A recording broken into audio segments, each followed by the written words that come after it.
O WhatsApp volta a funcionar depois de ficar quase 2 horas fora do ar. A pane foi mundial e até o momento a Meta, que é responsável pelo aplicativo, não esclareceu o motivo do apagão. Ouvintes da Band News FM e usuários de países como Inglaterra e Espanha não conseguiram receber ou enviar mensagens. Agora tá tudo normal, tá? Pelo menos por enquanto. Jair Bolsonaro faz hoje a última viagem ao Nordeste antes deste segundo turno das eleições. A agenda inclui passagens pelas cidades de Guanambi e Barreiras, no interior da Bahia. Ontem, em entrevista, o presidente candidato à reeleição admitiu que pode negociar o fim do chamado orçamento secreto, caso seja reeleito. Com o novo parlamento, ficou muito mais para o centro-direita. Eu pretendo negociar o ano que vem, se eu for reeleito, obviamente, a extinção desse dito orçamento secreto.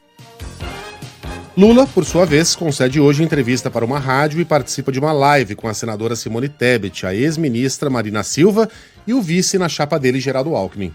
Ontem à noite, o petista esteve em um ato de defesa da democracia em São Paulo, ao lado de artistas, intelectuais, personalidades e economistas, e adotou um discurso de conciliação para além do PT. O Meirelles não era do PT, o Marco Labarto nunca foi do PT, o Safavori nunca foi do PT, o fulano nunca foi do PT. Tem muita gente que nunca foi do PT e participou do meu governo, e vai ser assim. Não será um governo do PT, será um governo do povo brasileiro. Em mais uma pesquisa divulgada pelo IPEC, Lula mantém 7 pontos de vantagem sobre Jair Bolsonaro na disputa pelo Palácio do Planalto. O petista aparece com 50% das intenções de voto contra 43% do presidente candidato à reeleição pelo PL. Os percentuais são os mesmos da semana passada. Brancos e nulos somam 5% e 2%, não sabem ou não responderam.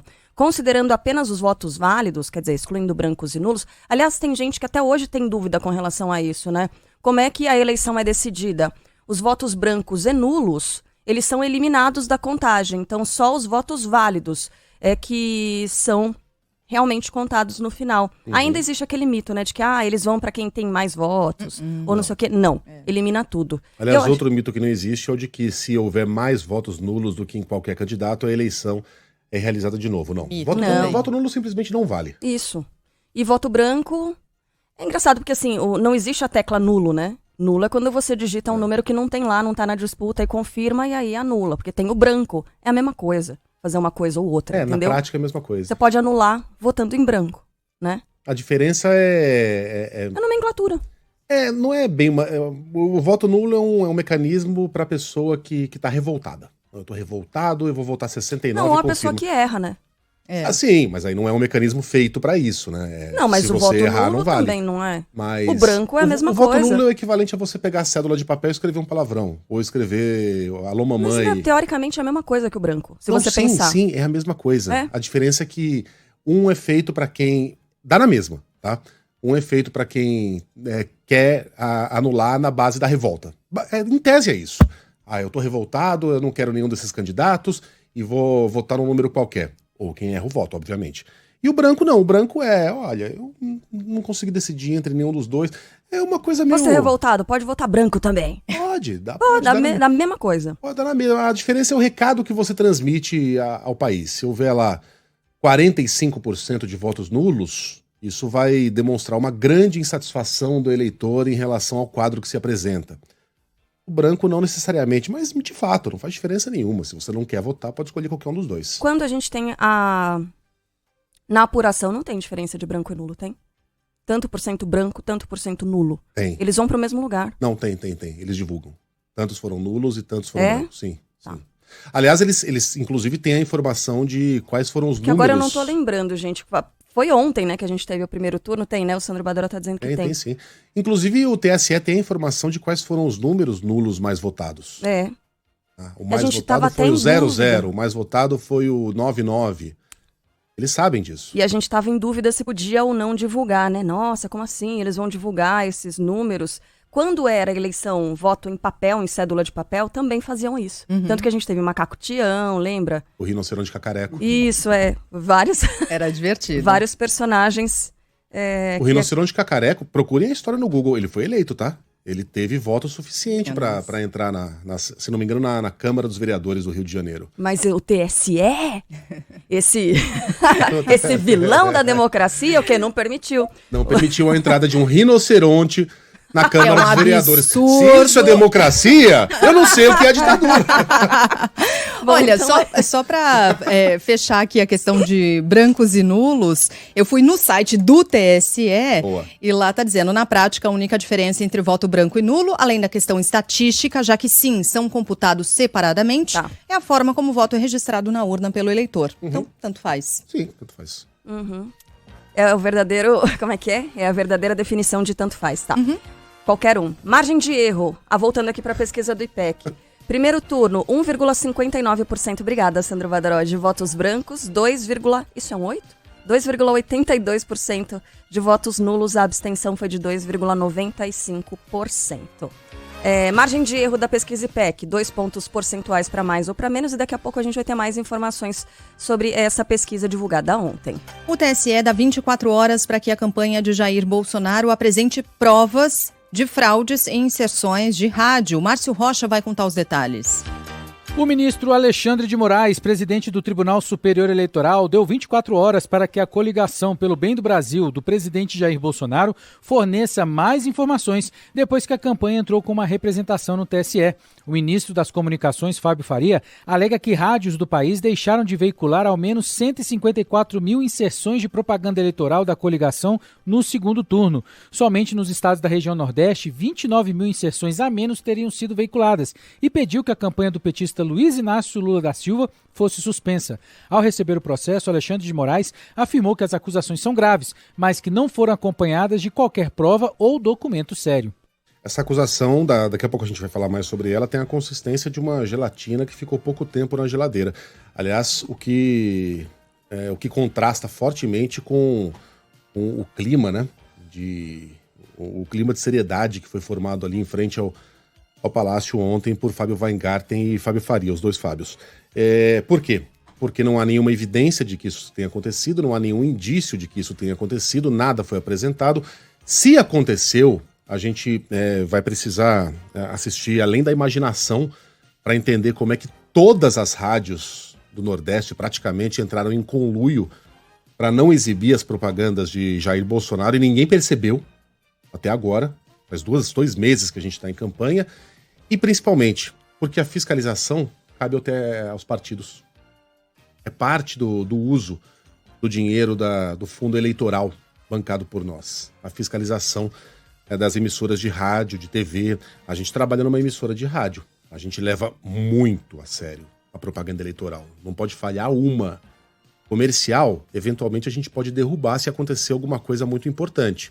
Negocia com o comercial, coloca em outro horário, depois oferece um bônus para o anunciante. Propaganda eleitoral não tem essa. Tem que colocar no horário previsto. É inimaginável que rádios do Nordeste tenham formado um consórcio para boicotar a eleição de 2022. Enfim, tudo isso lembrando que a gente está esperando as provas que deverão ser apresentadas hoje, segundo Fábio Farias. Sobre o Cacareco, só para encerrar esse assunto, ele não foi do Rio de Janeiro, ele foi de São Paulo, 1959, Carla Bigato. Ele foi um dos maiores casos de voto de protesto da história da política mundial e o maior da política brasileira. O Cacareco, na verdade, era uma rinoceronte. Era uma rinoceronta que naquela eleição ganhou 100 mil votos para vereador. O partido mais votado entre os partidos formados por seres humanos e não por rinocerontes recebeu 95 mil. Meu Deus. O Cacareco ganhou aquela eleição. É um protesto de peso. É a Cacareco, então. A Cacareco ganhou. Vem você de novo com essa coisa de ideologia de gênero. Aí. Mais uma vez como ontem. Se é um fêmeo, se é um macho, isso... Se é um fêmeo... Isso é com o Cacareque. Isso é o Cacareque que decide. O fato é que ele venceu aquela eleição. Aí depois, nos anos 80, o pessoal do Caceta e Planeta, na época ainda Caceta Popular, lançou a candidatura do Macaco Tião, que era um macaco que tinha o hábito de jogar os próprios excrementos nos visitantes, que também foi muitíssimo bem votado. Hoje não dá mais para ter Cacareco e nem Macaco Tião. Não. Bom, seguindo aqui com o noticiário e seguindo ainda com essa trilha, para falar de eleição, mais 2 capitais terão transporte gratuito no segundo turno das eleições. Fala aí, Reni Ravanelli.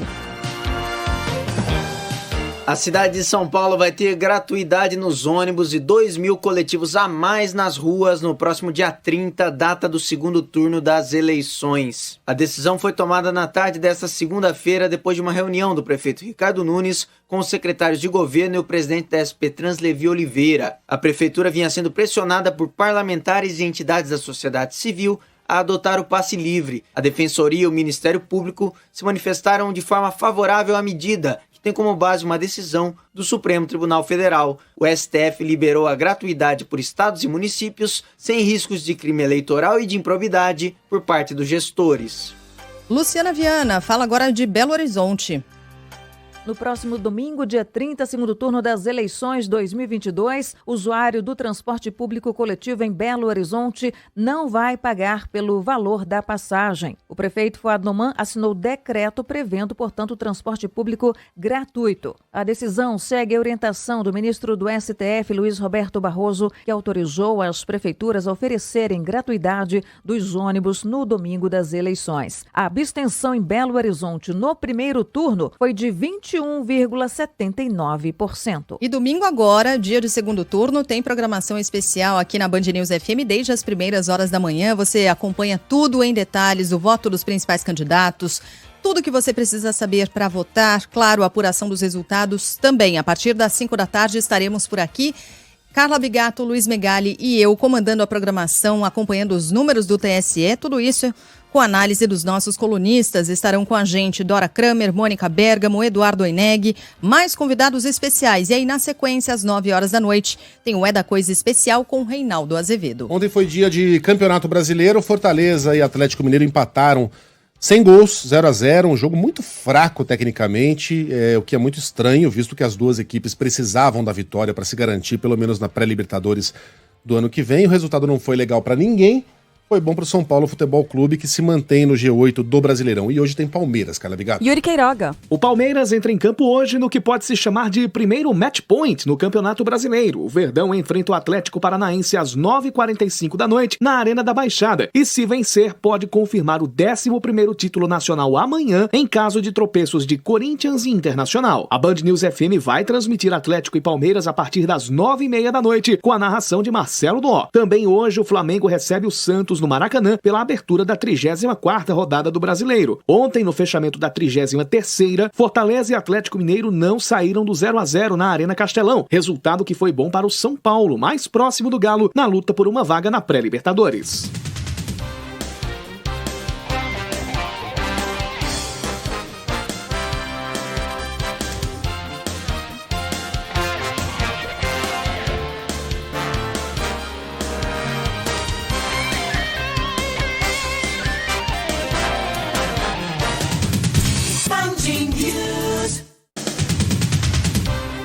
Acabou! Menos um. Faltam 3. Vários. Faltam 3. Terça, quarta, quinta e sexta, 4. 4? Não, hoje é terça terça. Foi. Quarta, quinta e sexta, 3. De Terça, manhã, quarta, como quinta e você sexta disse. pro pessoal do No Meio do Dia, pro Eneg, pra Débora, pro Fábio, que ainda vão ter que suportar mais 80 minutos dessa tragédia chamada horário eleitoral Quase gratuito. um jogo de futebol direto. Pelo amor de Deus, pode crer. Só Horário que eleitoral só com gratuito, canelada. que de gratuito não tem nada. Que de eleitoral, quer saber, também não tem nada. Porque é uma peça publicitária de pessoas em que a gente só ouve mentira e só ouve barbaridades do outro lado. Eu já falei aqui na semana passada, como é que a gente sabe que tá vendo o programa do fulano? É porque só estão falando do cicrano. Ninguém fala de si mesmo, ninguém fala das qualidades do próprio candidato, só fala dos defeitos do outro. É um negócio realmente insuportável. Bom, Carla Bigato está na área. Fala, Carlinha. Bom dia. Mais cedo eu tava falando, nossa, segunda-feira, acabou, é um novo tempo, não sei o quê. O pessoal, aí, ó, tá falando em novo tempo, sua petista? Falei, não, é com relação ao relógio da rádio, porque ontem a gente tomou aquela carcada gostosa da chefia, porque a gente acabou se estendendo demais por aqui, perdemos o controle do relógio e tal, também porque ontem era um dia de noticiário muito quente. E aí eu tava falando isso mais cedo, então tem relação com o relógio. Aí, gente, eis que vim tirar minha garrafinha de café, né, a xícara, não sei o quê, e tirei uma cadernetinha que eu tenho. Adivinha a cor dela? Vermelha. Rosa. Aí o nosso ouvinte... Não, ela é vermelha, mas é que ela tá desgastada. O Tavares escreveu. Muitas eu falei, campanhas, né, Carla, livrinho vermelho, hein? Tô curioso pra saber o que é. É onde eu faço as anotações do 1001 Perguntas, gente. E eu anoto o nome das isso? duplas. É o nome das Tá duplas e os escrito? pontos aqui que eu vou acompanhando, O livrinho entendeu? vermelho do... Tem o livro vermelho do mal e o livro vermelho da má. É, exatamente. Como ontem eu vim gravar e tal, fiquei até tarde, acho que foi a última coisa que eu coloquei ele na bolsa. Saiu junto, tá, Tavares? Vocês não gostaram desse Com o café. trocadilho? Eu achei tão ótimo. Achei bom também. Você já fez melhores. E Sheila... Mas também já fiz muito piores. Isso é verdade, né? E Sheila Magalhães, como vamos, Sheila? Tudo certo, Megali, Carla, aos nossos ouvintes, a você que no rádio agora se junta ao pessoal que já estava com a gente no YouTube, no aplicativo, Band Play, nas redes sociais também. Lembrávamos aqui de animais que já foram candidatos na época do voto impresso, né? Na época em que a gente podia escrever o número ou o nome do candidato na cédula. Tem animais até hoje, mas enfim, animais para valer. Não humanos. Tem animais bem mais peçonhentos, inclusive, mas os de antigamente eram muito simpáticos. O cacareco de 59 no Rio de Janeiro, do macaco Tião nos anos 80, o cacareco em São Paulo, o macaco Tião no Rio de Janeiro nos anos 80, e tem o ioiô, que é um bode que foi eleito vereador em Fortaleza. A história dele é maravilhosa. Ele tem até uma estátua hoje no Museu do Ceará. Procurem aí a história do bode ioiô. Eu tinha me esquecido, mas o meu ouvinte, nosso ouvinte, final de telefone 4245, refrescou aqui a nossa memória. Obrigado, meu irmão. Ioiô. Vambora? Bora. O Galo já cantou. Hora de atualizar os destaques desta terça-feira, 25 de outubro de 2022. Central de Ouvintes Band News FM. Agora dá pra usar essa vinheta de novo porque o WhatsApp voltou a funcionar depois de ficar quase 2 horas fora do ar. Isso em todo o planeta, né, Elaine Freires? Bom dia. Bom dia, Carlinha. Várias reclamações. Ouvintes aqui da Band News FM, no Brasil, na Europa, principalmente, relataram dificuldades para receber mensagens em cidades como Madrid, na Espanha, Budapeste, na Hungria, Lisboa, em Portugal, Inglaterra, no Reino Unido. Foram várias queixas recebidas aqui ao longo da madrugada pela Central de Ouvintes. Por aqui, o serviço saiu do ar por volta das 4 horas e começou a normalizar por volta das 6 horas. Neste período, quem precisou do WhatsApp enfrentou problemas com os negócios e também para falar com familiares. Quando o WhatsApp fica fora do ar, atrapalha tudo, né? Porque a gente trabalha com logística, transporte, tudo, comunicação com a empresa, comunicação com os clientes, carga, nota fiscal, tudo é mandado via WhatsApp, né? Você não usa mais e-mail, você manda arquivos pelo WhatsApp. Manda reuniões, manda tudo. Faz até áudio ou videoconferência pelo WhatsApp. Então, realmente, ele fora do ar atrapalha. Desde as 4 da manhã, tentando usar o WhatsApp para falar com a minha esposa, não estava conseguindo. 6 horas da manhã que o WhatsApp voltou. Quase 2 horas de dificuldades, mas tem minha gente que... Minha esposa tentando falar comigo durante toda a madrugada, né? Eu fui jogar bola e ela não conseguiu. Você vê que coisa. Eu tentando entrar em contato com ela e nada. Nada, mas teve gente que nem percebeu, viu? O aposentado Elvésio Moreira, que mora na cidade de Lambari, cidade com 21 mil habitantes, no sul de Minas, nem percebeu. Na realidade, a mim não afetou em nada, porque normalmente na madrugada eu prefiro ficar dormindo. Eu uso o WhatsApp durante o dia. E nem tampouco fico desesperado se ele sai, se ele fica fora do ar. Isso aí acontece, né? Até a tecnologia de hoje tem esses deslizes, né? Mas, por outro lado, teve muita gente também que comemorou, né? Tá aliviado com o retorno da ferramenta. Bom dia, bom dia, bom dia! Terçou! Quem tá falando aqui é o Bruno Nascimento, motorista de ônibus. Mas só de ter a sensação de poder falar com vocês de novo, é um alívio. E é isso aí, A Meta, dona do WhatsApp, admitiu que a ferramenta apresentou problemas, mas ainda, de fato, não explicou os motivos para ter ficado fora do ar aí neste período, quase 2 horas. E aí a Sheila adorou, pelo jeito. Já começou falando, nossa, acordei, achei que eu tava no paraíso.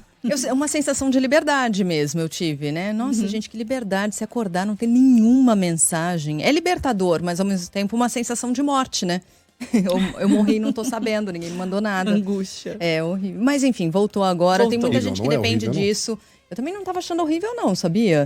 Não é. Mas enfim, tem muita gente que trabalha com isso, depende disso, como a Elaine mostrou aí alguns ouvintes, então é uma ferramenta super importante para essas pessoas, né? E a gente tem que aprender a domar o WhatsApp, não deixar o WhatsApp domar a gente. Ele me doma, que é uma maravilha. Então, manda em mim. porque você, Sheila, tem um cargo de gerência, de liderança, as pessoas dependem de você o tempo inteiro, né? Eu acho que quem não tem esse tipo de função, muitas vezes, acaba cedendo mais do que deveria, eu acho, para o WhatsApp. Respondendo mensagem fora de hora que não tem aquela urgência, aquela necessidade. A gente se cobra demais, né? Ai, meu Deus, visualizei. A pessoa viu que eu vi e não respondi. A gente fica se cobrando. Mas eu vou confessar, já me libertei disso, sabia? Eu acho que de tanto lidar com o WhatsApp... Eu percebo as mensagens que eu mando. Às vezes eu não respondo mesmo, gente. Vocês desculpem, mas cara, não olha que absurdo isso que saiu agora. Aí 2 azulzinhos lá e nada, o dia inteiro. Então, gente, desculpa, tô fazendo outra coisa. Fazer o quê, né? Deu meu horário. Deu meu horário. Aí quando ela responde é uma figurinha da Narcisa. Eu não sei o que quer dizer. Tipo isso. Obrigada, Elaine. Valeu, gente. Bora? Bora.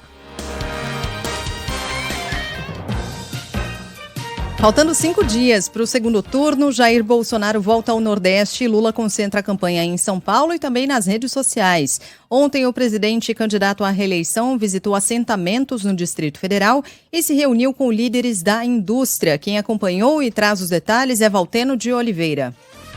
O presidente Jair Bolsonaro passou a manhã de segunda-feira no Palácio da Alvorada, onde gravou participação para a propaganda eleitoral no rádio e na TV. Depois, ele almoçou num restaurante popular numa vila próxima ao Planalto. Ao lado dele, ministros como Paulo Guedes. A estratégia é fazer com que a presença do ministro da Economia seja mais frequente na campanha, principalmente depois que foi assegurado o aumento real para o salário mínimo, caso o presidente seja reeleito. No início da tarde, Jair Bolsonaro visitou 2 assentamentos de trabalhadores rurais sem terra na periferia de Brasília. Cumprimentou os colonos, entrou em um barraco para tomar café e, na sede do acampamento, uma das líderes falou que, pela experiência que ela tinha no movimento, ela sabe que os camponeses sempre foram usados. Famílias que foram usadas como massa de manobra e que hoje essas famílias estão se conscientizando de que nós temos um presidente que ele não fala, gente, ele faz. O presidente, é claro,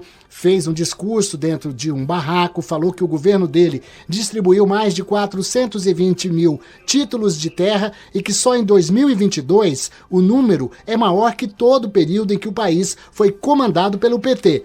E do lado de fora, em cima de um trio elétrico, o presidente completou. Tenho certeza, se essa for a vontade de Deus, no próximo dia 30, nós vamos conseguir a reeleição. E com os nossos programas, entre eles a titulação pelo Brasil, será o fim da esquerda aqui no continente sul-americano. Cumprimento as lideranças aqui, que há pouco tempo defendiam o MST, muito mais por pressão do que convicção. Estou vendo na minha frente aqui uma bandeira verde e amarela. No passado, era uma bandeira vermelha do MST. Isso faz parte da história. Isso ficou no passado. E depois da visita, o presidente voltou ao Palácio da Alvorada para um encontro com lideranças da indústria. O comando da campanha de Jair Bolsonaro avalia como positiva a reação rápida do presidente contra as agressões de Roberto Jefferson, a ministra Carmen Lúcia do Supremo, assim como a condenação do ataque do ex-deputado aos policiais federais que foram prendê-lo no domingo. Nesta terça-feira, o presidente Jair Bolsonaro faz campanha na Bahia, nas cidades de Guanambi e Barreiras. Depois, foca a atenção da campanha todinha no Sudeste. Lula esteve em São Paulo e responsabilizou o adversário pelo ataque de Roberto Jefferson a policiais federais. Caia Messina. O dia foi de comemoração em reuniões fechadas da campanha de Lula. O QG eleitoral do ex-presidente considerou o ataque de Roberto Jefferson com tiros e granadas contra a Polícia Federal como o pior momento político para Jair Bolsonaro neste segundo turno. A avaliação é de que o caso colocou o adversário na defensiva, justamente na reta final da eleição. somado à declaração do presidente de que havia pintado um clima com meninas venezuelanas, auxiliares de Lula afirmam que os fatos são importantes o suficiente para furar as bolhas ideológicas e conseguir o apoio de indecisos. Lula ressaltou nesta segunda-feira que o caso do ex-deputado envergonha o país e é a cara do governo atual. O Roberto Jefferson é praticamente a fotografia, o resultado do que acontece no governo Bolsonaro. A disfarçatez com que ele despreza um aliado de todas as horas, um aliado que esteve com ele todas as horas, que esteve com ele nas eleições, um aliado que esteve com ele ofendendo a Suprema Corte, ofendendo a Justiça Eleitoral, e de repente ele fala que não conhece, chama o rapaz de bandido, um cara que é um aliado dele. A cúpula petista afirma que é impossível dissociar Roberto Jefferson de Bolsonaro, e essa relação vai ser explorada na propaganda eleitoral. O objetivo é reforçar o discurso de que o adversário promove e incentiva a violência, a intolerância, e que o Brasil precisa de paz. Além de explorar o assunto, o QG do ex-presidente agora quer implementar o que auxiliares de Lula chamam de controle das pautas até domingo que vem. A intenção é aproveitar o momento para emplacar a discussão sobre temas considerados pontos fracos da campanha adversária, como o combate à pandemia e a inflação dos alimentos. Não adianta agora querer jogar a culpa em cima da Ucrânia, não adianta.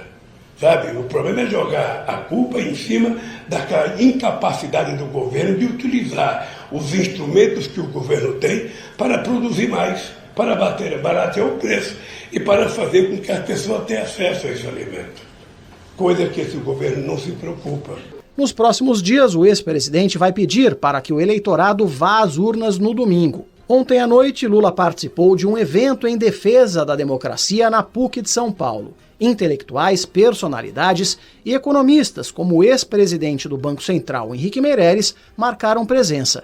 Um dos objetivos é dar mais visibilidade a uma das bases da campanha: um governo com responsabilidade fiscal e social.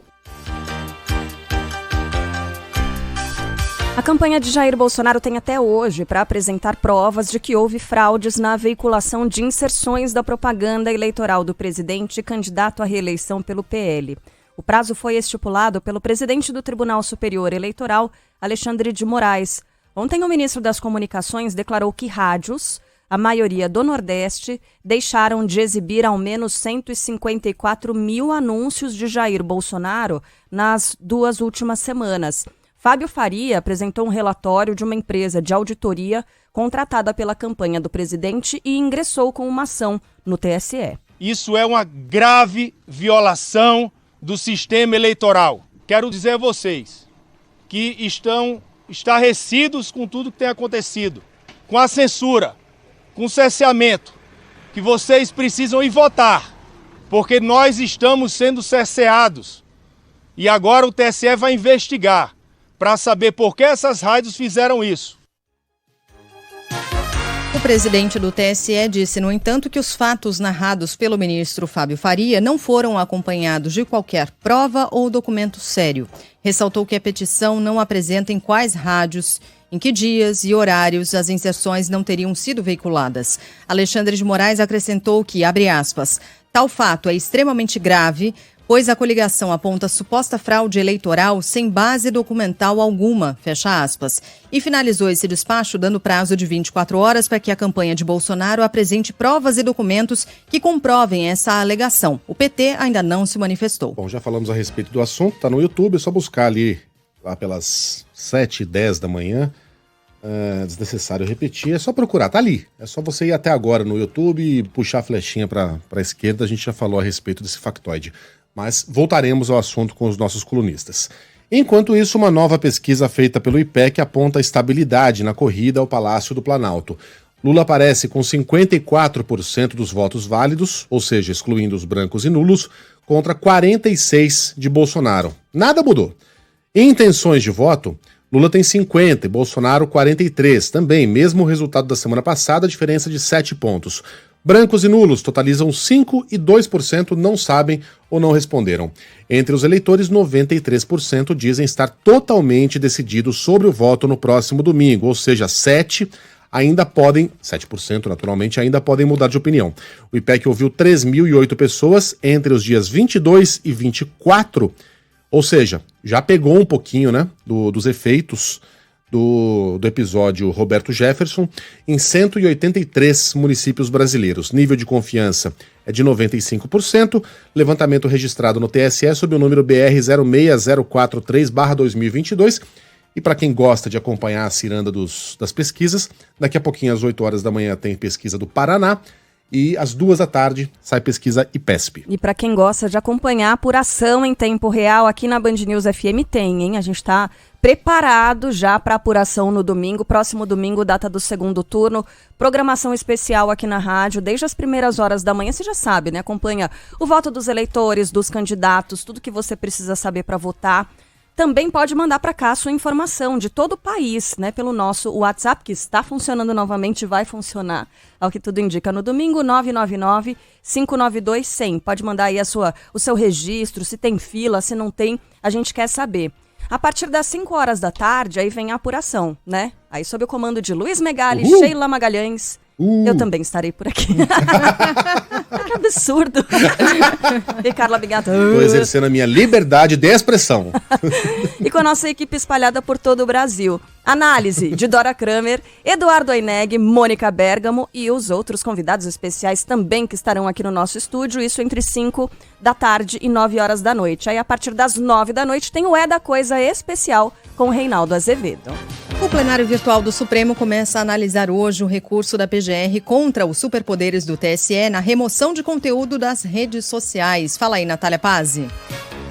O Supremo Tribunal Federal começou a julgar nesta terça-feira a decisão do ministro Edson Fachin, que rejeitou o pedido da Procuradoria-Geral da República, que queria suspender trechos da resolução que aumenta o poder do Tribunal Superior Eleitoral para a retirada de fake news das redes sociais. Primeiro a votar, Fachin destacou que não há inconstitucionalidade na resolução e que a norma tampouco proíbe todo e qualquer discurso, mas apenas aquele que, por sua falsidade patente, atinge gravemente o processo eleitoral. O segundo ministro a votar foi Luiz Roberto Barroso, que acompanhou o voto do relator ministro Edson Fachin. O julgamento acontece no plenário virtual. Pelo menos 22 capitais terão transporte gratuito no segundo turno das eleições. Ontem, mais 2 decidiram adotar o passe livre: São Paulo e BH. As outras são, vamos lá: Salvador, Rio, Vitória, João Pessoa, Porto Alegre, Curitiba, Goiânia, Manaus, Fortaleza, Floripa, Belém, Aracaju, Boa Vista, Campo Grande, Cuiabá, Macapá, Maceió, Palmas, São Luís e Porto Velho. Era mais fácil falar as que não tinham, né? A autorização para que as prefeituras adotem o passe livre foi dada na semana passada pelo Supremo Tribunal Federal. Em depoimento, o ex-deputado Roberto Jefferson afirma ter dado 50 tiros contra agentes da Polícia Federal. Ontem, o ex-presidente do PTB, que estava com o registro de colecionador, atirador e caçador, o CAC, vencido, foi transferido para o presídio de Bangu 8, no complexo de Jericinó. A Amanda Oliveira está ao vivo aqui para trazer mais informações para a gente. O que é que a gente tem de atualização? Amanda, bom dia. Oi, Carla, bom dia para você, Megali, Sheila e todos os nossos ouvintes. É isso, ele foi transferido então ontem para o complexo penitenciário de Bangu, em Bangu 8, na zona oeste do Rio. Ele que estava preso, né, em Benfica, porta de entrada do sistema penitenciário do Rio de Janeiro, na zona norte. Ele foi para Benfica depois que ele deixou a superintendência da Polícia Federal no centro do Rio. Como você disse em depoimento, ele afirmou, né, que disparou 50 tiros de fuzil e lançou 3 granadas contra os agentes que cumpriam mandado de prisão contra ele no domingo em Levi Gasparian, no interior do estado. Ele disse que, apesar dos disparos, ele não tinha intenção de matar nenhum policial e que preferiu atirar na viatura da Polícia Federal. No relato, ele ainda disse que um policial teria atirado primeiro e que, se quisesse, poderia ter matado um dos agentes por estar em posição superior e com um fuzil. Roberto Jefferson afirmou também que, quando residia em Petrópolis, na região serrana aqui do Rio, ele possuía mais de 100 armas de fogo e que, atualmente, ele tem entre 20 e 25 armas. O Exército instaurou um procedimento administrativo para apurar, porque o Jefferson armazenava tantas armas aqui no Rio, A licença de colecionador, como você falou, caçador e atirador do político, estava suspensa. A gente lembra que dois policiais ficaram feridos por estilhaços de granadas lançadas pelo ex-parlamentar.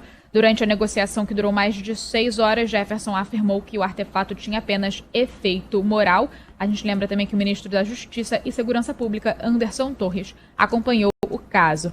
Além da prisão judicial, Roberto Jefferson também foi preso em flagrante sob acusação inicial de tentativa de homicídio. Ele foi indiciado pela Polícia Federal por 4 tentativas de homicídios. Durante as negociações, lá fora, tinham apoiadores, imprensas, polícia também, aguardando essas negociações em frente à casa do Roberto Jefferson, lá em Levi Gasparian, no domingo. E durante esse acompanhamento, um apoiador do político deu um soco pelas costas no cinegrafista de uma afiliada da TV Globo.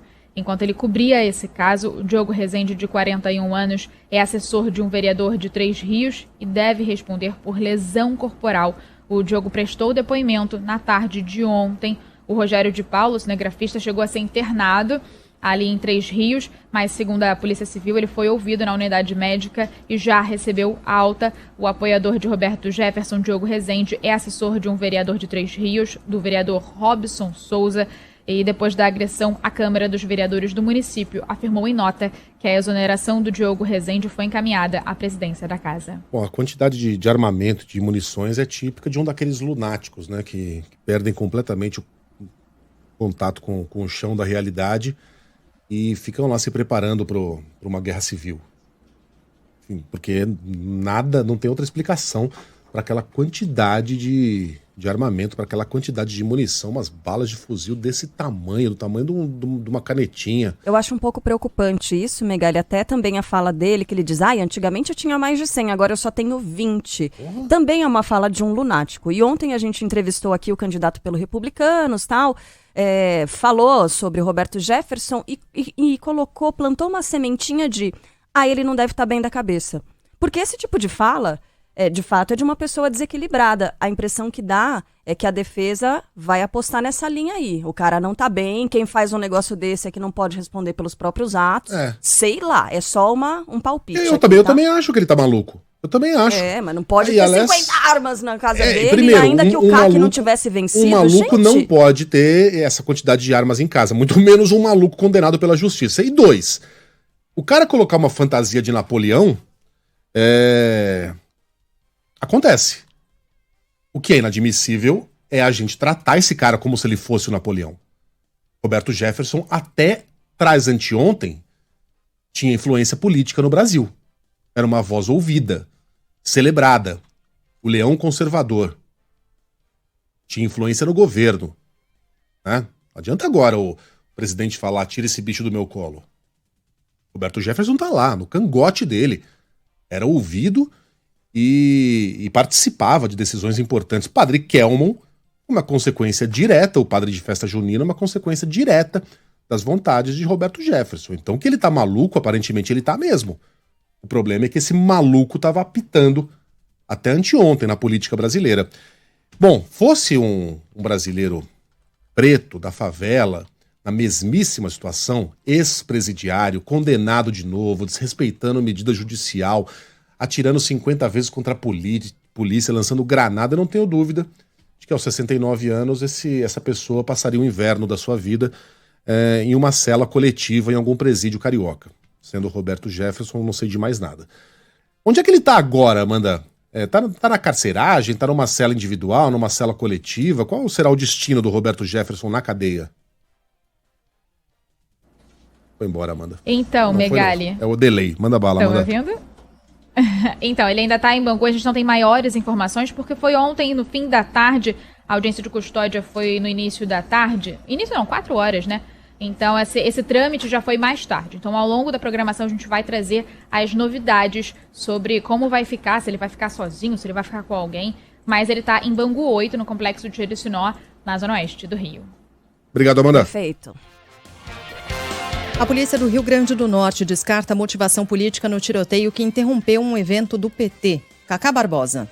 Os tiros que interromperam um evento político no município de Macaíba, na Grande Natal, não tiveram motivação política, de acordo com a Polícia Civil do Rio Grande do Norte. O ato em apoio à candidatura do ex-presidente Lula acontecia domingo à noite e contava com a presença da governadora Fátima Bezerra do PT, que teve que sair às pressas. Ontem, a polícia confirmou que iniciou as investigações e ouviu o depoimento de 2 vítimas. O delegado responsável pelo caso informou que um homem estava sendo perseguido pelo autor dos tiros e entrou na multidão para tentar escapar do criminoso. Apesar da tentativa de fuga, o homem de 23 anos foi atingido por 3 tiros, sendo 2 no tórax e 1 na perna. Ele passou por cirurgia e segue internado com quadro de saúde estável. Outra vítima foi uma mulher de 48 anos que foi ferida por estilhaços. Ela foi atendida e passa bem. O autor dos disparos ainda não foi identificado pela polícia. A suspeita é de que o caso possa ter relação com briga entre facções criminosas rivais. Após recomendação do TCU, a Caixa congela por 24 horas a concessão do empréstimo consignado do Auxílio Brasil. Adriano Oliveira. O Tribunal de Contas da União recomendou que a Caixa Econômica Federal suspenda a concessão de empréstimo consignado a beneficiários do Auxílio Brasil. Além disso, o banco tem 24 horas para apresentar uma série de informações como pareceres, notas técnicas, resoluções e decisões colegiadas que tratem de critérios como concessão, taxa de juros, rentabilidade, entre outros. Na decisão, o ministro do TCU, Haroldo Cedras, afirmou que o volume de empréstimos concedidos e a velocidade de liberação apontam para um elevadíssimo risco na demora em qualquer decisão. A recomendação vale até que o plenário faça análise da regularidade de todas essas operações. Continua internada a mulher agredida pelo marido em plena luz do dia em Belo Horizonte. Fala, Jader Xavier. É grave o estado de saúde da mulher que foi agredida pelo marido no último sábado na região do Barreiro, em Belo Horizonte. A vítima, de 40 anos, foi pisoteada e espancada pelo marido da mesma idade, mesmo após saltar do carro em movimento para fugir dele. Pessoas tentaram intervir, mas acabaram também sendo agredidas pelo homem. Ele tentou fugir, mas a polícia militar o alcançou e prendeu em flagrante por tentativa de homicídio. A mulher foi levada para o Hospital de Pronto-Socorro João 23, onde foi entubada e permanece internada. Meu Deus do céu, a gente exibiu parte das imagens porque a totalidade é muito grave, né? São imagens muito fortes. É um soco no estômago da gente, assim, sabe? De ficar vendo. Cena de barbárie, gente. É, uma selvageria. Selvageria. Não tem outra palavra para explicar. Uma barbaridade o que esse homem faz com a mulher. Tanto que ela está em estado grave, internada. Em algum momento ali, porque ele empurra dentro do carro e chuta e dá socos e pontapés. Depois ela sai do carro, ela se joga do carro. Tamanho desespero, ela se joga do carro com o carro em movimento. Ainda assim, ele para o carro, vai atrás dela, agride mais vezes ainda. Aí algumas pessoas no entorno tentam ajudar essa mulher. Uma outra mulher levanta e tenta correr com ela, só que ela não aguenta, porque ela está tão machucada que não consegue correr do homem. Ele alcança ainda e a agride mais vezes. Olha, é difícil de a gente ver e tomara que esse cara seja punido, mas para valer. Para valer, porque violência contra a mulher, a gente vê sujeito agride uma vez, até é punido, tem vezes que nem isso, né? Aí volta a cometer o mesmo crime, quando volta pra rua, agride outra mulher, ou agride a ex-mulher. Esse é o histórico, infelizmente. Tomara que esse cara fique preso, a gente vai seguir acompanhando e principalmente também acompanhando o estado de saúde dessa mulher que, repito, continua internada e em estado grave. Daqui a pouco a gente tem o destaque internacional também, a última fala como primeira-ministra Liz Truss e também a posse do novo primeiro-ministro do Reino Unido com o Philip Keeling, já aqui na nossa programação. Faltando 10 minutos para as 8 horas da manhã.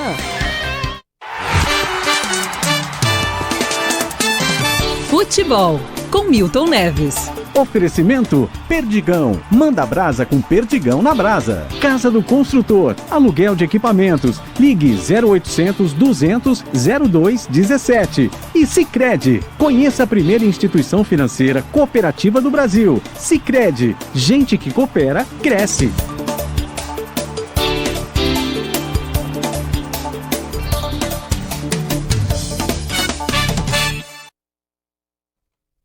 Fala, Milton, bom dia. Oi, Megali. Aquele abraço, Sheila Magalhães, Milton. nossa primeira-ministra, e um abraço pra Carla Bigato, hein? Outro. Bem, gente, o negócio é o seguinte. Então, ontem, Fortaleza e Atlético Mineiro jogaram lá na minha Fortaleza, sou cidadão de lá também. Fortaleza 0, Atlético Mineiro 0. Eu repito, esse ano o Galo tem que botar uma pedra em cima. Virou um pintinho de galinha da Angola. Agora vamos aqui aos jogos que vão acontecer nesta terça-feira. O Flamengo pega o meu Santos, o Flamengo vai jogar com o time reserva, mesmo assim vai ganhar 2-1. Vocês vão ver só. E o Atlético Paranaense recebe o Palmeiras. Também o Atlético Paranaense vai poupar jogador. E pega o Palmeiras é um time interessante. Ele, no futebol você ganha, perde, empata. Agora o Palmeiras ele ganha ou ganha. E vai ganhar mais uma. 2-1 pro Palmeiras lá na linda europeia, capital do Paraná. E na quarta-feira, amanhã, tem Botafogo e Bragantino, Corinthians e Fluminense, Internacional e Ceará, Goiás e América Mineiro, mas eu não... E também Fortaleza e Curitiba na quinta. Só que eu não vou dar os placares porque eu preciso sentir o biorritmo de cada jogador no dia dos jogos, entendeu? Então eu não vou chutar resultados aqui porque eu tenho que analisar o biorritmo do técnico, do massagista, do médico, dos jogadores reserva, jogadores titulares, porque eu sou o novo Omar Cardoso. Grande terça-feira e você sabe, futebol, rádio... é no Grupo Band. Um abraço.